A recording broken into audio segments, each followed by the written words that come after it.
What's going on, everyone? Welcome back to the show. So today we're going to talk about the cost of living adjustment for people receiving Social Security benefits and veterans. And the reason I want to talk about this today is tomorrow we're actually going to see the CPI score. So we'll get more information about inflation and what inflation's doing. And also we're seeing the Federal Reserve cut rates. And what that means is we are going to see inflation in the future. And so anyone that saw that cost of living adjustment at 2.5%, guess what? We could be seeing inflation above 2.5% all next year. And so that's what I want to discuss in this video. But first off, you guys can do me a favor. Please like the video. And if you're watching this video and you want to see more content like this, please consider subscribing to the channel. Okay, so first off, let's take a look at the forecast. So the forecast for October will be 2.6%. Okay, now remember, when we're talking about October, in November, we get the information for October. Okay, that's why I'm saying it that way. So if we look back and we look at what happened in September, it was 2.4%. In August, it was 2.5%. In July, it was 2.9%. In June, it was 3%. In May, it was 3.3%. In April, it was 3.4%, and on down the line there. And so if you see here, it's been staying around 3, and then we dipped in July, we started to dip into 2, and here we are right now at 2.4%. And so the forecast is showing us that it will be 2.6%. That doesn't mean it will be 2.6%, and we'll find out this information tomorrow. I'll make sure to put out a video tomorrow, so make sure you subscribe, hit that little bell notification, and you'll get that. But when it comes down to this 2.6% forecast, and when we're looking at the Federal Reserve, what the Federal Reserve is doing, they're cutting interest rates. And because they're cutting interest rates, that is going to drive up inflation. And let me show you what I'm talking about here. So if we have interest rate hikes, so if they're raising the interest rate, that is going to lower the economic growth, and that will slow inflation. And so that's what the Federal Reserve was doing.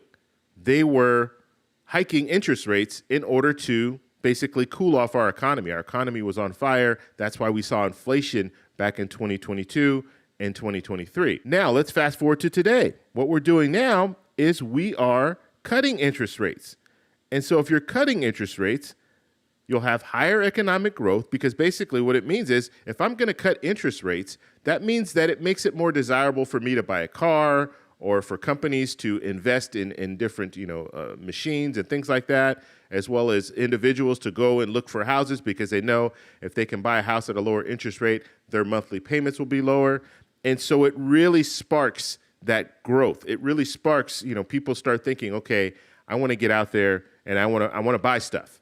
And when you buy stuff, that raises inflation ultimately. And so that's the challenge here. So you see right here, it says faster inflation. So we can see inflation move up at a much higher pace. And here's a better illustration of what's been going on the last few years.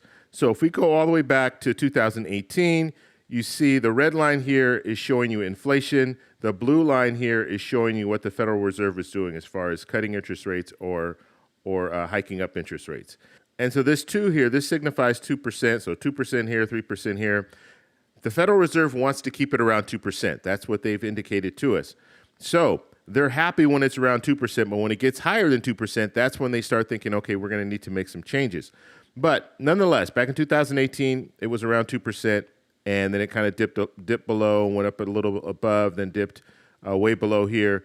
And then we got into the point where we were looking at the pandemic. And when the pandemic happened, look at what happened to inflation. It dropped all the way down. It was less than 1%. Now, you might be saying, well, that's great. It's less than 1%. Well, part of the reason for inflation dipping that low is because during the pandemic, our economy just shut down. People weren't working, businesses weren't open, and so that impacted inflation. Now, what did we do? We were afraid that we were going to drop into a recession, and so we started pumping money into our economy. And we had the stimulus checks, and we had PPP funding for businesses, and we were just trying to keep our economy afloat. We were giving money to the airline industry, billions of dollars to the airline industry, because people weren't traveling and they weren't flying. And so companies like United and American Airlines, they were struggling. And so we were pumping a lot of money into our economy. And so guess what happened? That's when we saw this rise right here. that's when we saw inflation just skyrocket, because we had never seen anything like this before. We'd never seen our economy just completely collapse, and we wanted to keep it afloat by pumping more and more money in.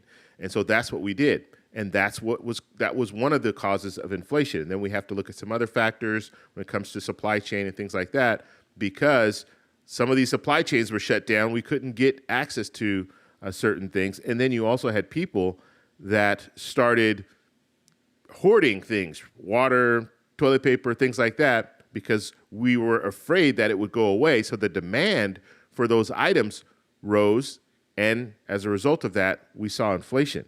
Okay, and so when we're looking at here, so it says the Federal Reserve raised the interest rates to counter inflation. So when we saw this inflation here, the only alternative was to hike up interest rates. And so that's what they did, because our economy, even though our economy was, collapsing when the pandemic first started, when we started pumping money into our economy, then our economy started striving again, and it was doing well.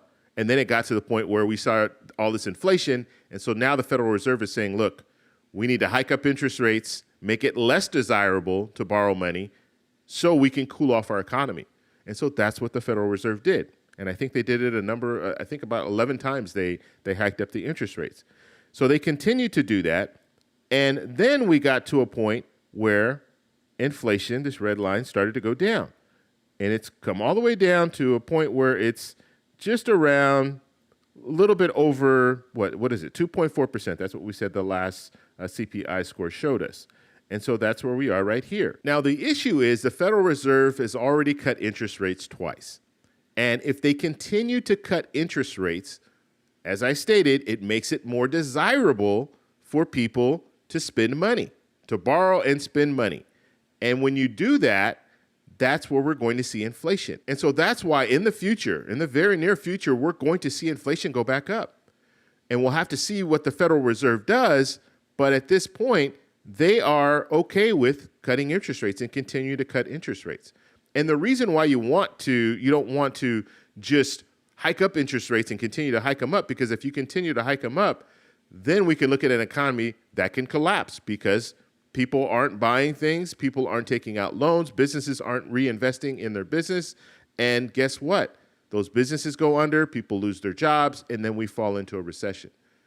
And so it's a balancing act. The Federal Reserve is doing a balancing act, but right now, what's unfortunate is people that are receiving Social Security benefits, people on a fixed income that really rely on this cost of living adjustment, guess what? That 2.5% cost of living adjustment is not going to be enough. I could have told you that a few months ago, but we're really seeing the fact that your purchasing power is going to be less next year if the Federal Reserve continues to cut interest rates, which the anticipation is they're probably going to continue to cut interest rates, or at least they've already cut it twice.